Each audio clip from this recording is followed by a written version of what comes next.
네, 스바냐 이제 마지막 강해 하겠습니다. 스바냐 3장 8절에서 20절까지의 말씀입니다.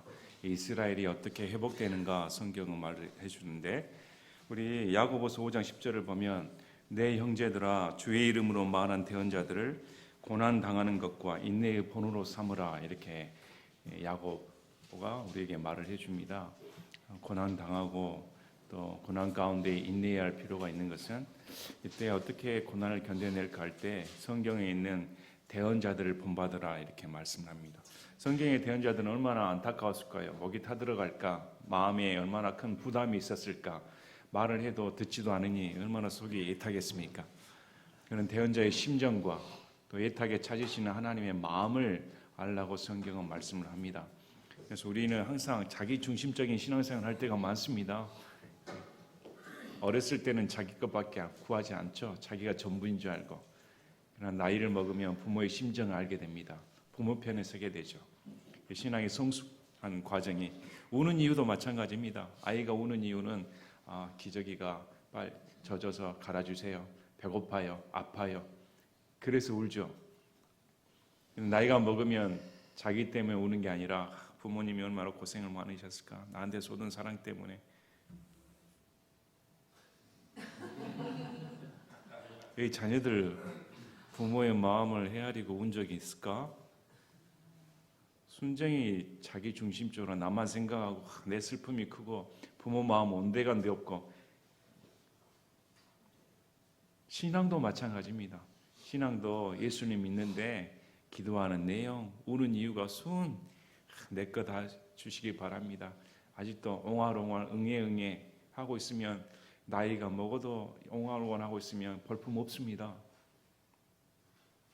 이런 신앙 연수가 차면 신앙 연수답게 해야 그게 봐주는 것이지, 10년이 지나도 20년이 지나도 여전히 자기밖에 모르고 하나님 앞에 우는 이유가 내 것이 부족해서 이렇게 있으면 꼴불견입니다. 아직도 젖발고 있으면 되겠습니까? 가장 불행한 사람이 신앙생활 연수가 차는데도 여전히 똑같은 사람, 정말 불행한 사람입니다. 신앙이 성숙할수록 그렇지, 하나님 마음을 알아서 하나님의 얼마나 슬퍼할까. 우는 이유도 나를 위해 우는 게 아니라 대언자들이 자기를 위해 웁니까? 대언자들이 내 거 주시기 바랍니다, 내 직장 주시기 바랍니다, 내 건강 주시기 바랍니다. 이런 대언자 없습니다. 이 나라를 위해서 하나님이 이렇게 열정을 쏟아붓고 저 한 사람 다 구원시키기 위해 이렇게 애쓰시는데 그 애타는 마음이 어쩔까? 그렇게 감정이입이 돼야 됩니다.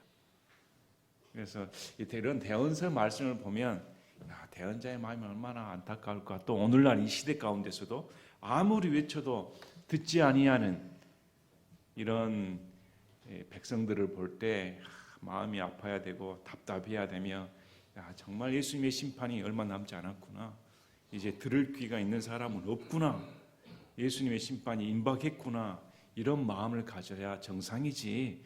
예수님이 오신다는데도 여전히 내 것만 찾고 있으면 얼마나 어리석은 자입니까? 그래서 원래 이 스바냐 말씀은 1장을 보시면 다른 대언사와 다르게 그냥 첫판부터 다 멸절시켜버린다, 아주 그냥 엄중하고 무서운 말씀을 쏟아 붓습니다. 온 지명과 물고기까지 다 죽여버리겠다, 이렇게 강력하게 하나님께서 의지를 천명하십니다. 그리고 그것은 반드시 성취됩니다. 그리고 각국의 나라들의 사정을 보여주는데, 우리 스바냐 1장 2절 3절 읽었습니다. 내가 그 땅에서 모든 것을 철저히 소멸시키리라. 주가 말하노라. 내가 사람과 짐승을 소멸시키고 하늘의 날짐승과 바다의 물고기를 소멸시키며 사악한 자들과 더불어 걸려 넘어지게 하는 것들을 소멸시키고 그 땅에서 사람을 끊으리라. 주가 말하노라. 그래서 이 스바냐서를 보면 창세기에 하나님께서 창조하시고 기뻐하셨다 했는데, 인간의 타락으로 말미암아 모든 온 창조물이 죄의 대가를 치르게 되었습니다. 그래서 하나님께서는 죄로 물든 온 세상을 심판하실 수밖에 없습니다. 왜? 그분은 거룩하신 분이니까. 다 멸해버리는데 이제 회복하는 과정을 복음서를 통해, 요한계시를 통해 회복하는 과정을 계속 하나님께서 말씀하십니다. 근데 이런 심판이 임했을 때 스바냐 1장 18절 그들의 은이나 그들의 금이 주의 진노 날에 그들을 구출할 수 없으며 그 온 땅이 그의 질투의 불에 삼켜지리니 이는 그가 그 땅에 거하는 모든 자들을 매우 신속히 제거할 것이기 때문이라. 주의 심판의 날이 왔을 때 내가 무슨 이렇게 건강합니다. 내가 재산이 많습니다. 내가 철학적으로 뛰어납니다. 내 지식이 뛰어납니다. 내가 누구보다 더 선을 행했습니다. 내가 착한 일을 했습니다. 아무 소용이 없다. 너가 가진 그 모든 것으로도 하나님의 진노를 피할 수가 없다. 하나님은 반드시 신속히 파멸시킨다. 이렇게 말씀합니다. 그래서 남은 자들이 누구인가? 스바냐 2장 3절에 이런 심판이 임했을 때 어떻게 심판을 피할 수가 있을까? 지금까지 그의 판단의 공의를 행한 땅의 모든 온유한 자들아 너희는 주를 구하고 의를 구하며 온유를 구하라. 혹시 주의 분노의 날에 너희가 숨겨질 수도 있으리라. 주의 분노의 날에 숨겨지려면 예수님 찾아야 됩니다. 또 예수님의 의를 구해야 됩니다. 또 온유를 구해야 됩니다. 예수님 믿는 사람이라면 예수님 믿는 성품이 나와야 됩니다. 이건 당연한 것입니다. 그래서 스바냐 2장 15절을 보면 이 니느웨에 대해서 말씀을 하시는데 이 니느웨는 우리가 이렇게 번성했습니다. 강력한 도시입니다 하고 하나님 외에 나 외에는 아무도 없다. 자기가 제일입니다. 하나님이고 뭐고 아무도 없다. 내가 제일 잘났다. 이러할 때 하나님께서 반드시 심판하시고 조롱거려야 되게 만드신다. 그리고 이제 스바냐 3장 1절에 이 예루살렘에 대한 심판을 하나님께서 말씀하시면서 불결하고 더러워진 여자 곧 압제하는 그 도시에 화가 있을지어다. 그녀가 음성에 순종하지 아니하고 바로잡는 것을 받아들이지 아니하며 주를 신뢰하지 아니하고 자기 하나님에게 가까이 가지 아니하였다. 이 예루살렘은 거룩한 도시로 불렸습니다. 하나님의 성전이 있는 곳이었습니다. 그런데 이 불결하고 더러워진 도시 곧 우상 숭배에 빠졌습니다. 하나님을 섬기면서 양다리를 걸치는 신앙생활을 했습니다. 또 대언자들 불러서 바로 잡으려고 여러 번 하나님께서 기회를 주셨는데 이들은 거절했습니다. 완강히 거절했습니다. 대언자들의 말을 하나님의 말씀으로 듣지 않았습니다. 심판은 어디가 있어? 우리 이렇게 잘 사는데 이런 식이었습니다. 그래서 하나님께서는 스바냐 3장 6절 7절 보시면서 네 주변에 있는 민족들을 내가 끊어버리겠다. 두말할 것 없이 저기 북이스라엘 봐라. 북이스라엘에 내가 이혼증서 주고 아시리아를 멸망하게끔 했다. 우상숭배에 빠지면 이렇게 된다. 본보기로 삼아줬다. 그런데 유다 너는 그런 걸 보면 두려워할 줄 알았는데 전혀 깨달음이 없이 아침부터 일찍 죄짓을 간다. 이런 상태가 되어버렸다.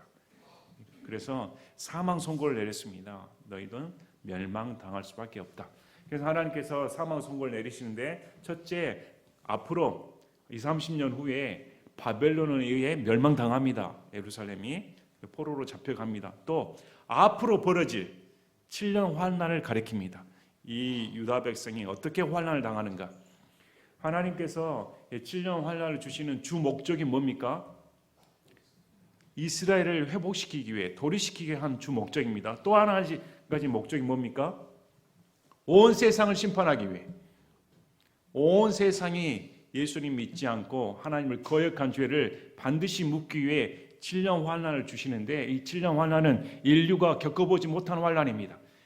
아무리 전쟁이 일어나고 지진이 일어나고 해일이 쏟아지며 그런 자연 풍파, 재해를 우리가 가끔 소식을 듣는데 그 정도는 아무것도 아닙니다.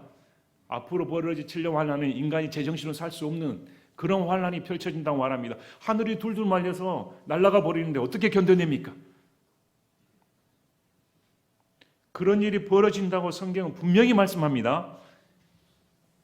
그런데 이제 방향 전환을 해서 8절부터는 이스라엘이 이렇게 멸망할 수밖에 없는데 하나님은 신실하신 분입니다. 아브라함에게 주신 약속을 그대로 지키십니다. 내 자손이 복의 근원이 된다. 복이 된다. 이렇게 말씀하신 것처럼 아브라함 그 자체가 복입니다. 이렇게 그 약속을 그대로 지켜주십니다. 우리 창세기 12장 2절 3절을 보면, 창세기 12장 2절 3절을 보면, 내가 너로부터 큰 민족을 만들고 내게 복을 주어 네 이름을 크게 하리니 내가 복이 되리라. 너를 축복하는 자들에게는 내가 복을 주고 너를 저주하는 자에게는 저주를 내리니 내 안에서 땅의 모든 가족들이 복을 받으리라 하셨으므로.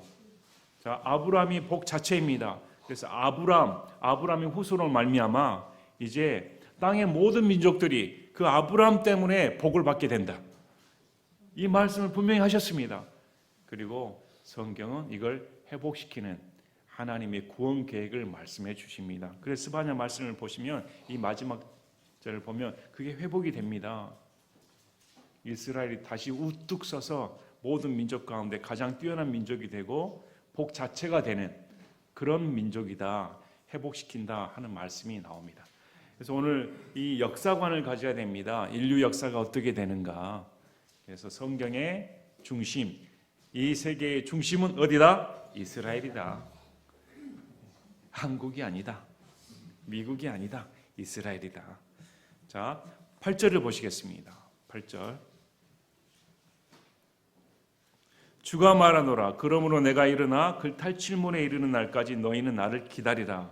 내가 왕국들을 소집하기 위해 민족들을 모아서 그들에게 내 경로 곧 내 모든 맹렬한 분노를 붓기로 결심하였나니 온 땅이 내 질투의 불에 삼켜지리라. 자, 이제 이스라엘에게 하시는 말씀입니다.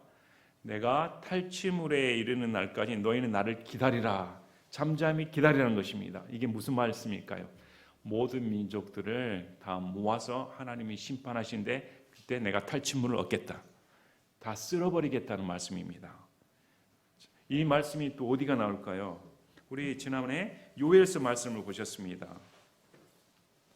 요엘서 3장 11, 12절을 보면 하나님께서 어디서 심판하신다고 말씀합니까? 민족들을 여호사밧 골짜기로 모든 민족들을 모아 심판하시겠다. 이렇게 말씀합니다. 또 이사야 63장 2절 3절을 보시면 예수님이 심판하시는데 예수님의 옷이 피로 물듭니다. 이사야 63장 2절 3절 어찌하여 주의 의복이 붉으며 주의 옷이 포도주 틀을 밟는 자와 같으니까 백성들 중에서 나와 함께한 자가 아무도 없이 내가 홀로 포도주 틀을 밟았노라. 내가 친히 분노하여 그들을 밟고 친히 경노하여 그들을 짓밟으리니 그들의 피가 내 옷에 튀어 내가 내 의복을 다 더럽히리라. 예수님이 직접 오셔서 포도주 틀을 밟아버린 것처럼 으깨어버리니 그들의 피가 내 옷에 묻었다. 어디서 나올까요? 요한계시록에 나옵니다. 요한계시록 19장 13절부터 16절까지 우리 예수님이 지상 재림하셔서 심판하시는데 요한계시록 19장 13절에 16절 또 그분께서 피에 담근 옷을 입으셨는데 그분의 이름은 하나님의 말씀이라 하느니라. 하늘에 있는 군대들이 희고 깨끗한 고운 아마포 옷을 입은 채 흰말들을 타고 그분을 따르더라. 그분의 입에서 예리한 검이 나오므로 그분께서 그 검으로 민족들을 치시고 친히 쇠막대기로 그들을 다스리시며 또 친히 전능자 하나님의 맹렬한 진노의 포도즙 틀을 밟으시리라. 그분께서는 자신의 옷과 넓적다리의 왕들의 왕 주들의 주라고 기록된 한 이름을 가지고 계시느니라. 분명히 이건 성취됩니다. 7년 환난 때 마지막 우리 예수님이 올리브산으로 직접 내려오셔서 민족들을 심판하고 으깨어버리는 그런 일이 벌어진다고 말씀을 합니다. 그 전에 스가랴 14장 1절 3절을 보면 이 민족들이 예루살렘을 침범하러 갑니다. 그래서 하나님께서 친히 나서서 이 민족들과 내가 싸운다. 그래서 이 민족들을 다 멸해버린다 이렇게 말씀합니다. 그래서 이스라엘 대적하는 민족들은 망할 수밖에 없습니다. 왜? 그분이 이스라엘 하나님이고 구약의 언약 이스라엘과 체결했기 때문에 그 언약을 예수님은 반드시 지키십니다. 그래서 맹렬한 분노를 쏟아붓겠다. 우리는 어떻습니까? 우리는 상관이 없습니다. 교회와 이스라엘은 다릅니다. 여기서 나오는 이스라엘은 진짜 저 지금 팔레스타인 땅으로 불리우는 저기 사는 이스라엘입니다. 이스라엘의 하나님이시고 교회는 다릅니다. 교회는 어떻습니까? 7년 환난 전에 휴거당합니다. 신부 단장을 해야 된다. 예수님 오시면 재림받기 위해 극소수만 들림받는다. 이런 것으로 현혹하는 사람이 있는데, 그래서 항상 물어보시기 바랍니다. 어느 정도 거룩해야 해야 들림을 받습니까? 당신은 어느 정도 함량이 된다고 생각합니까? 당신은 죄 안 짓습니까? 예수님이 재림하시 직전까지 당신은 흠없이 완전히 깨끗한 자입니까? 만약에 나는 흠없이 완전한 자고, 이는 거짓말장이죠. 뒷덩어리인데 그 거짓말장입니다. 그런 거짓말장이는 성경에 지옥 간다. 사람이 솔직해야 됩니다. 우리 쏟아붓는 것이 다 죄인데, 우리 다 쏟아붓는 게 죄 아닙니까? 나는 죄가 없다고 하면 거짓말장이죠. 죄 없는 자는 곧 못 받습니다. 이해하시겠습니까? 나는 죄 있는 자입니다. 근데 예수님께서 나를 죄 없다 봐주신 겁니다. 예수님의 피 때문에. 그래서 들림 받으면 어떻습니까? 예수님 믿으면 됩니다.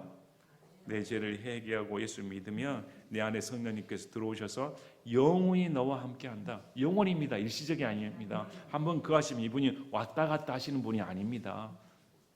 인간이야 결혼하고 마음이 안 맞으면 헤어지는데, 하나님은 인간이 아니십니다. 하나님과 결혼관계를 맺으면 헤어지는 법이 없습니다.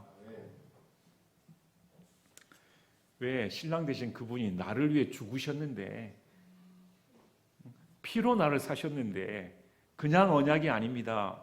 피의 언약으로 사셨기 때문에 그건 끊을 수가 없습니다.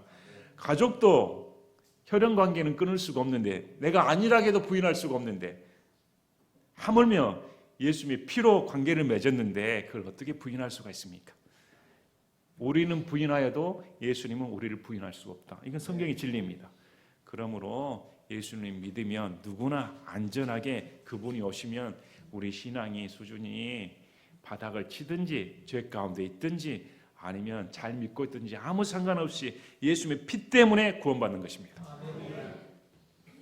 자, 그때 내가 그 백성들에게 순수한 언어를 돌려주어 그들이 다 주의 이름을 부르며 한 마음으로 그를 섬기게 하리니. 보시기 바랍니다.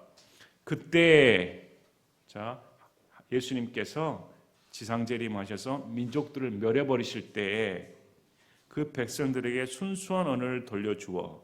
이 순수한 언어는 뭘까요? 이런 몇 가지 설이 있습니다.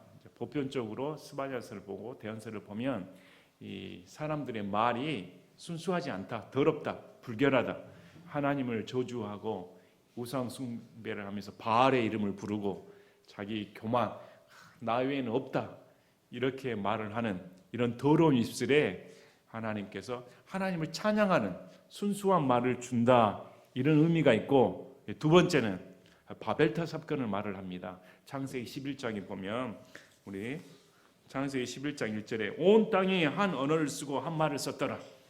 한 말만 썼습니다. 그래서 이제 신학자들이 이 한 말이 뭘까? 아마 히브리어일 거다, 이렇게 생각을 하죠. 히브리어일 것이다, 이렇게 추정을 합니다. 안 들어봐서 모르겠습니다.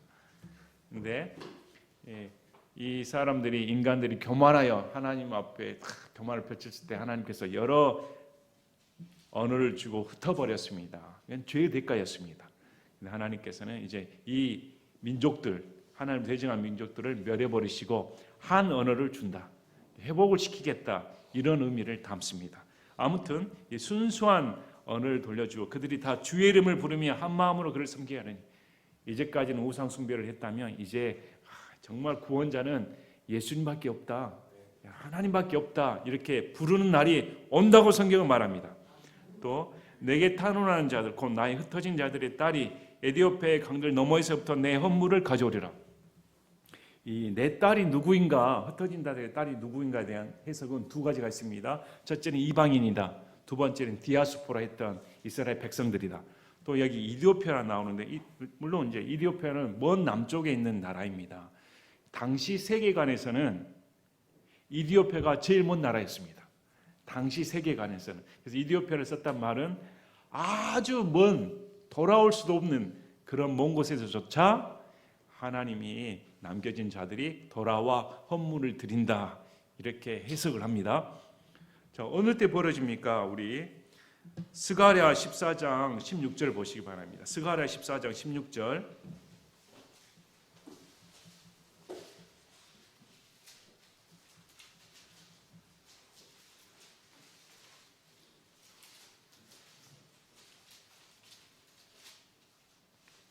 스가랴 14장 16절 보면 예루살렘을 대적하러 왔던 모든 민족들 중에서 남아있는 모든 자가 참으로 해마다 올라와 그 왕 곧 군대들의 주께 경비하며 장막절을 지키리라. 예수님이 재림하셔서 민족들을 멸해버리고 예루살렘에 그대로 입성하셔서 왕이 되십니다. 그리고 천년 왕국을 펼치십니다. 이럴 때 민족들이 예루살렘에 와 장막절을 지키며 애물을 드린다고 성경 말씀합니다. 이건 그대로입니다. 또 이사야 2장 2절부터 4절까지 율법이 시온에서부터 나온다. 모든 민족들이 들어가 율법을 들으러 예루살렘으로 간다고 성경은 말씀을 합니다. 문자 그대로 이루어지는 말씀입니다. 이렇게 허물을 가져온다. 그래서 스가랴 14장 9절 보면 그날이 되면 온 땅 또 주께서 온 땅을 다스리는 왕이 되시리니 그날에는 한 주만 계실 것이며 그분의 이름 하나만 있으리라. 세상의 모든 잡신들 누구 뭐 인간 우상 무슨 뭐 두두두 하지만 다 멸해버리고 그날에는 한 왕, 한 주, 한 하나님 예수님만 계신다. 이렇게 성경은 말씀을 합니다. 자, 여호사밧 골짜기가 나오는데 여호사밧 골짜기의 정확한 위치는 아직 알려지지 않았습니다. 또 성경에서는 아마겟돈 전쟁이 벌어진다고 합니다. 모든 민족들을 모아 아마겟돈에서 전쟁의 예루살렘을 향해 올 때 예수님이 직접 재림하셔서 그 아마겟돈에서 다 멸해버린다 말씀하기 때문에 여호사밧 골짜기와 아마겟돈의 이치가 거의 비슷하다 이렇게 추정을 합니다. 아마겟돈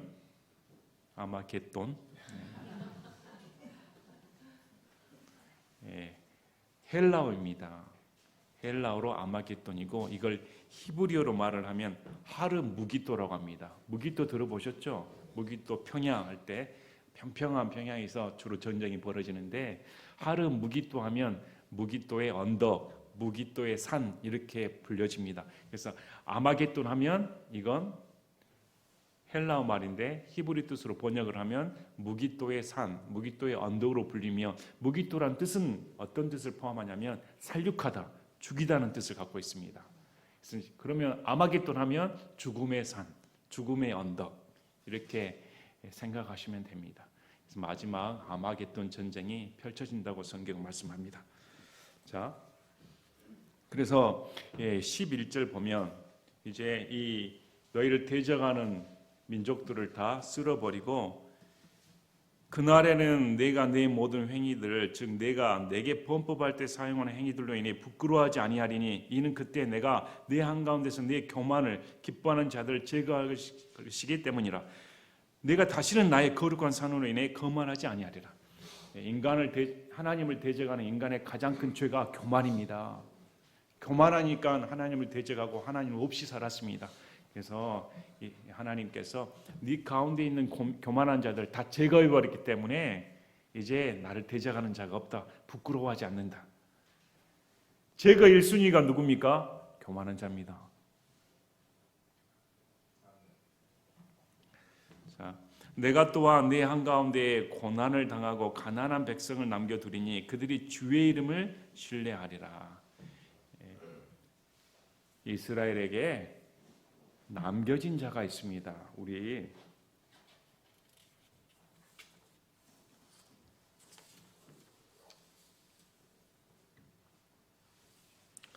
스가랴 말씀을 보시면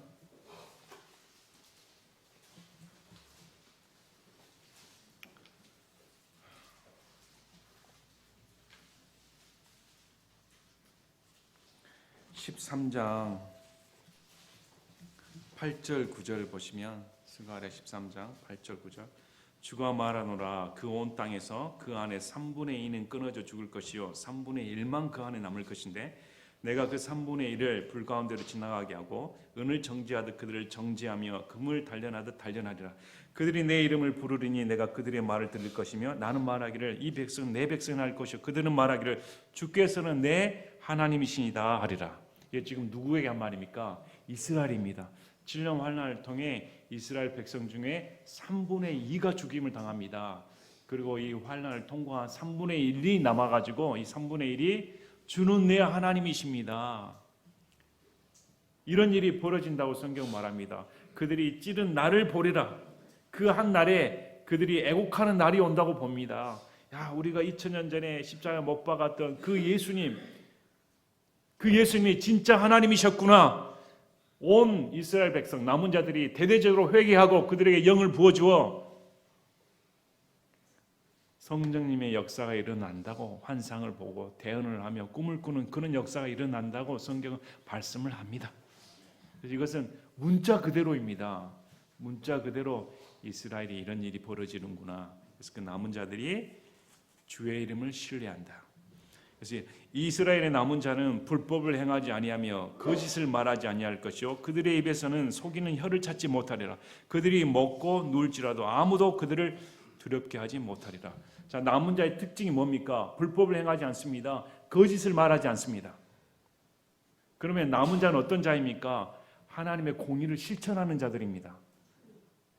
하나님이 거룩하신 분이기 때문에 이제 죄를 멀리하고 혀를 억제하며 하나님을 신뢰하는 자들, 그리할 때 하나님께서 그들에게 먹고 누운 평안을 약속하십니다.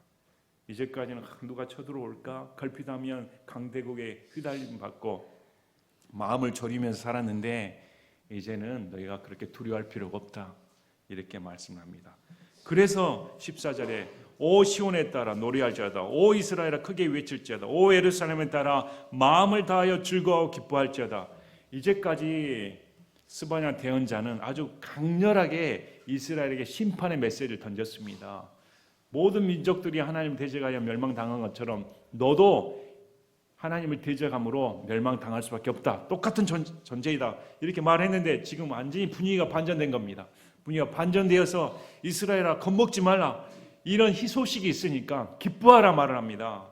이렇게 기뻐하란 말을 연거푸 말하죠. 노래해라, 외쳐라, 즐거워하고 기뻐해라. 이 얼마나 기쁜가. 더 이상 두려움이 없으니까 이제 하나님만 이름을 부르면 되니까 이제 평안히 쉴 수가 있으니까 얼마나 기쁜가.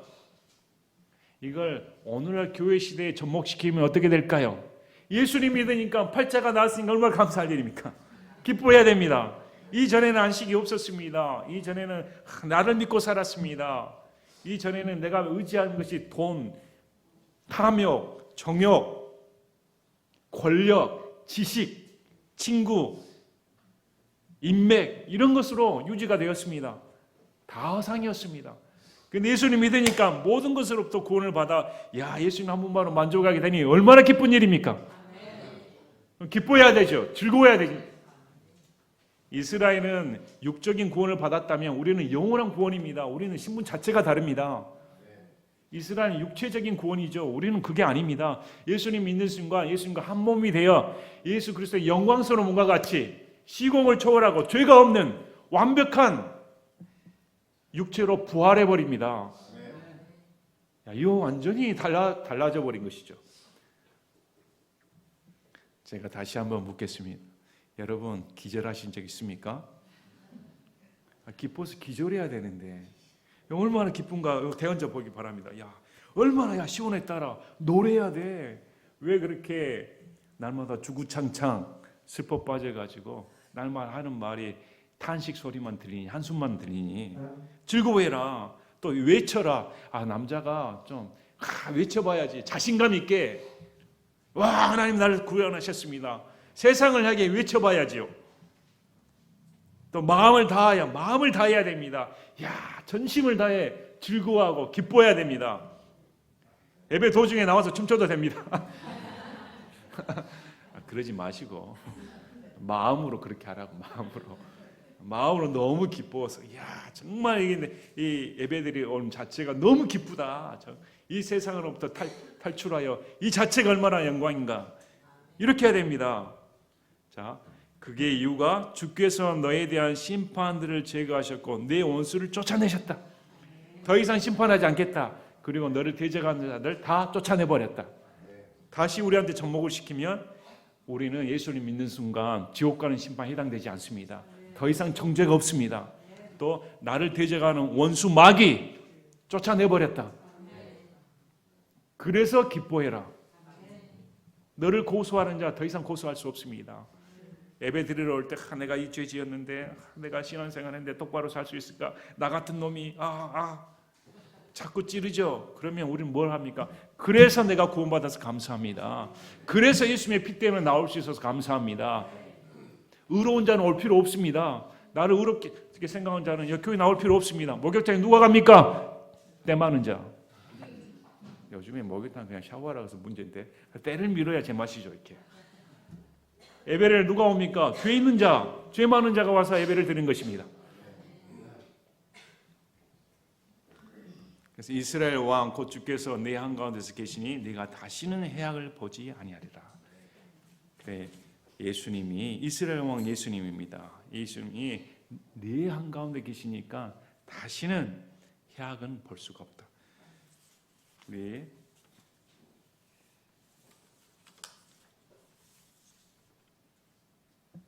아까 스가랴 14장 9절 말씀을 드렸었고 주께서 온 땅을 다스리는 왕이 되시 그날에 한 주만 계실 것이며 그분의 이름 하나만 있고 에스겔서 48장 35절 보면 에스겔 48장 35절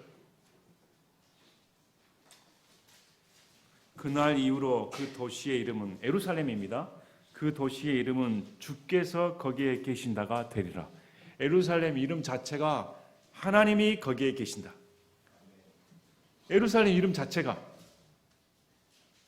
이렇게 된다. 이렇게 말씀을 합니다.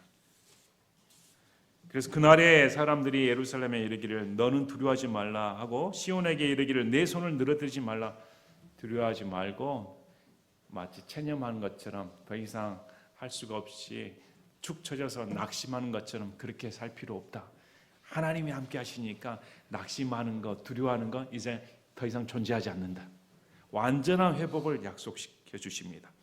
그래서 17절에 이런 하나님을 생각하면 그날을 생각하면 내 한가운데 계시는 주 내 하나님은 강력한 분이시니 그분께서 구원하시고 너로 인해 기뻐서 즐거워하시며 친히 사랑하는 가운데 안식하시고 너로 인해 노래를 부르며 기뻐하시려다 하리라. 우리 많이 듣던 말씀이죠. 교회에 선이 부르던 복음성가 그가 너로 인해 즐거워하고 잠잠히 이렇게 많이 부르는 복음성가입니다. 이것은 우리에게 해당되지 않는다. 누구에게 지금 주신 말씀입니까? 그날에 이스라엘 예루살렘이 회복되는 그걸 보고 하나님께서 너를 회복시키고 너 때문에 기뻐서 너무 좋다. 너무 내 감정을 억제하지 못하겠다는 이 하나님의 기쁨이 나옵니다. 하나님이 회복시키는 기쁨. 이걸로 인해 너로 인해 기뻐한다는 뜻이지 현재 교회 성도들에게 1차적으로 주신 말씀은 아니다. 그래서 이 말씀을 보고 내가 기뻐할 필요는 없다. 이 말씀을 보고 항상 말씀을 드리잖아요. 남의 연애 편지 뜯어가지고 저 여자가 나를 좋아하네 이렇게 착각하면 완전히 스토커 됩니다. 이건 나한테 주신 말씀이 아니에요. 그런데 우리는 그 날 때문에 기뻐한 게 아니라 이미 예수님 믿는 순간 기뻐하는 정도가 아니죠. 예수님과 한 몸이 돼버렸는데 그리고 우리를 어떻게 부르십니까? 형제라 부르기를 부끄러워하지 않는다. 여러분 예수님보다 형님 부른 적 있습니까? 그 예수님 우리보다 어이 동생. 성경 그렇게 말씀합니다. 예, 이런 관계입니다. 우리가. 그래서 이스라엘의 관계보다 우리가 훨씬 더 뛰어나다. 영적인 하늘에 속한 모든 영적인 복을 다 받았다. 이렇게 말씀하고 이스라엘은 지금 따로 관리하셔서 이스라엘에 대한 역사를 지금 하나님께서 펼치시고 성경의 역사를 보면 반드시 하나님은 언약을 지키신다. 창세기 12장에 아브라함에게 주신 그 언약을 본문 9절에 회복시켜서 이스라엘 민족으로 말미암아 다른 민족들이 복을 받게 하는 복 자체가 되게 하는 그 회복을 그대로 말씀하십니다. 자, 내가 엄숙한 집회로 인해 슬퍼하는 자들을 모을 터인데 그들은 내게 속한 자들이니라. 그 집회에 대한 모욕이 그들에게 무거운 짐이 되었느니라. 18절은 가장 성경에서 난해한 구절 중에 하나입니다. 이게 도대체 무슨 말씀인가? 그래서 이렇게 의역을 합니다. 이스라엘 백성들은 천년왕국 되면 율법 지킵니다. 장막절 지키고 다 지킵니다. 우리랑 다르죠. 신약시대 성도들과 다 지키는데 그걸 못 지켰을 때 부끄러움을 느꼈습니다. 지키고 싶은데 못 지켜서. 그럴 때 하나님께서 그런 부끄러움을 내가 없애버리겠다. 무거운 짐이 되지 않게 해주겠다. 이런 뜻으로 해석을 합니다. 그래서 보라, 그때 내가 너를 괴롭게 하는 모든 자를 없애며 다리 저는 여자를 구원하고 쫓겨난 여자를 모으며 그들이 치욕을 당하던 모든 땅에서 그들이 칭찬과 명성을 얻게 하리라. 자, 너를 괴롭게 하는 모든 자는 없애버리겠다. 또 다리 저는 여자와 쫓겨난 여자는 가장 비천한 존재들입니다. 이스라엘 백성 중에서 가장 천대받는 존재들조차 칭찬과 명성을 얻게 해주겠다. 그러니까 이스라엘 백성 중에 칭찬과 명성을 얻지 않는 자는 단 한 사람도 없게 만들어주겠다. 전부 다 이런 놀라운 존재가 되게 해주겠다. 이렇게 말씀합니다. 그러면 1948년에 이스라엘 건국이 지금 이 구절을 말합니까? 아닙니다. 이스라엘 백성들이 지금 다 모여 살고 나라를 건립했으니까 이 구절이 애언이 성취됐다? 아닙니다. 여전히 이스라엘은 지금 하마스와 전쟁을 하고 있고 앞으로 이란과 전쟁을 하게 될 것입니다. 모든 민족들이 이스라엘을 미워하고 쳐들어갈 것입니다. 주요 언론들은 이스라엘을 다 매도할 것입니다. 뻔하지 않습니까? 그리할 때 지금 1948년 완성이 된 게 아니라 앞으로 7년 환난을 거쳐서 예수님 재림 직전에 이런 민족들을 심판하시고 예수님이 재림하셔서 그제야 비로소 이스라엘을 완전히 회복하는, 예수님이 직접 왕으로 오셔서 회복시키는 그런 날입니다. 앞으로 벌어질 날입니다. 그때 내가 너희를 다시 데려오리니 그때는 곧 내가 너희를 모으는 때라. 내가 너희 눈앞에서 너희 포로된 것을 돌이킬 때 너희가 땅의 모든 백성들 가운데서 이름을 떨치게 하고 칭찬을 얻게 하리라. 주가 말하노라. 소망의 말씀을 줍니다. 이스라엘아, 너는 심판받을 수밖에, 앞으로 바벨론 포로 생활할 수밖에 없다.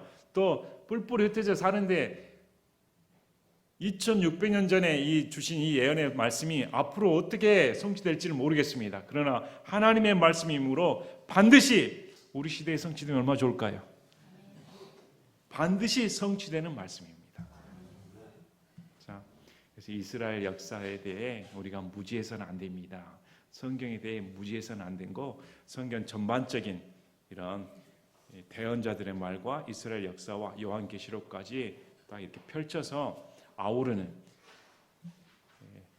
가지를 잡고 있어야 됩니다. 뿌리가 무엇인지 명백히 알게 하시고, 또 이와 아울러 지금 우리 신약 성도가 얼마나 큰 축복을 받은 사람인가.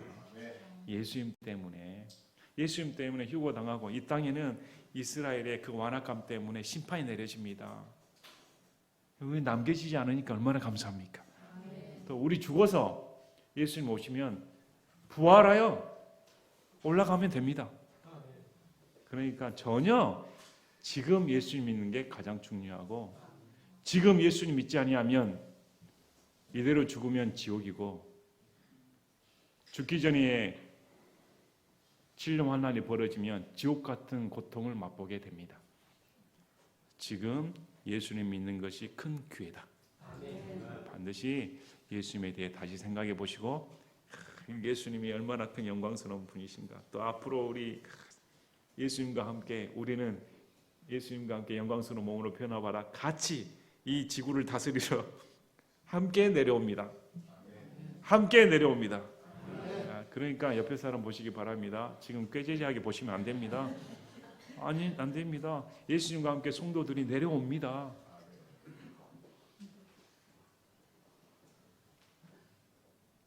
이렇게 감동이 없어요. 감동이 없어.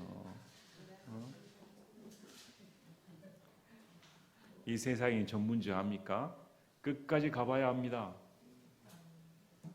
끝에 웃는 자가 진정 웃는 자다. 우리 예수님 믿는 사람은 끝판에 승리한 자입니다. 이미 승리하기도 했고.